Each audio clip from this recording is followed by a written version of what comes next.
আল ইসলাম Midlands ও লতিফিয়া ফুলতলি কমপ্লেক্সের উদ্যোগে আল্লামা আব্দুল লতিফ চৌধুরী ফুলতলির ১৭তম ইসালে সাওয়াব মাহফিল অনুষ্ঠিত হয় বুধবার বার্মিংহামে। বিস্তারিত দেখুন আমাদের সহকর্মী মোহাম্মদ আতিকুর রহমানের রিপোর্টে। এদেশে বেড়ে ওঠা নবপ্রজন্মের কাছে শামসুল উলামা আল্লামা আব্দুল লতিফ চৌধুরী ফুলতলি ইসলাম প্রতিষ্ঠায় যে ত্যাগ তিতিক্ষা স্বীকার করেছেন তা তুলে ধরতে হবে। বিশেষ করে শত প্রতিকূলতায় থেকেও বিশ্বের বিভিন্ন প্রান্তে তিনি যে মসজিদ মাদ্রাসা নির্মাণ করে গেছেন তা পশ্চিমা দেশগুলোতে ইসলাম প্রচার ও প্রসারে যুগান্তকারী ভূমিকা পালন করছে। ইসলামের খেদমতে তার এসব অবদানের কথা আমাদের স্মরণ করতে হবে। আঞ্জুমানে আল ইসলাহ ইউকে মিডল্যান্ড ডিভিশন ও লতিফিয়া ফুলতলি কমপ্লেক্স বার্মিংহামের উদ্যোগে অনুষ্ঠিত আল্লামা আব্দুল লতিফ চৌধুরী ফুলতলির ইসালে সোয়াব মাহফিলে বক্তারা এসব কথা বলেন।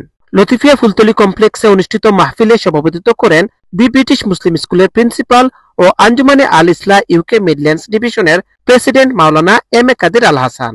আঞ্জুমানে আল ইসলাহ ইউকে মিডল্যান্ডস ডিভিশনের সেক্রেটারি মাওলানা হুসামুদ্দিন আল হুমায়দির পরিচালনায় মাহফিলে বক্তব্য রাখেন আঞ্জুমানে আল ইসলাহ ইউকের ভাইস প্রেসিডেন্ট মোহাম্মদ খুরশিদুল হক, সিরাজা মুনিরা এডুকেশন সেন্টারের পরিচালক আলহাজ হাফিজ সাব্বির আহমেদ, মিডল্যান্ডস আল ইসলাহর ভাইস প্রেসিডেন্ট মাওলানা রুকনুদ্দিন আহমেদ, বার্মিংহাম আল ইসলাহর প্রেসিডেন্ট মাওলানা বদরুল হক খান, মাওলানা মাহবুব কামাল সহ আরো অনেকে।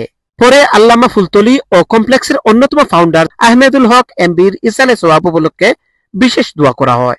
বিশিষ্ট বুজুর্গ এবং ব্যক্তিত্ব যারা, তাদের জীবনী সম্পর্কে যদি আমরা আলোচনা করি এবং আমাদের নবপ্রজন্মকে তাদের সম্পর্কে জানতে দেই, তাহলে তারা আরো দিনের প্রতি উৎসাহিত হবে এবং তারা যে ত্যাগ এবং তিতিক্ষা এবং কোরবানি দিনের জন্য করে গেছে সেটা তারা জেনে আরো উৎসাহিত হবে এবং দিনের প্রতি অনুপ্রাণিত হবে।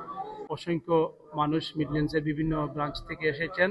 আল্লাহ তাআলা যারা এখানে এসেছেন সকলকে আশারে কবুল করুন। বার্মিংহাম থেকে Mohammad Atikur Rahman, Channel S news.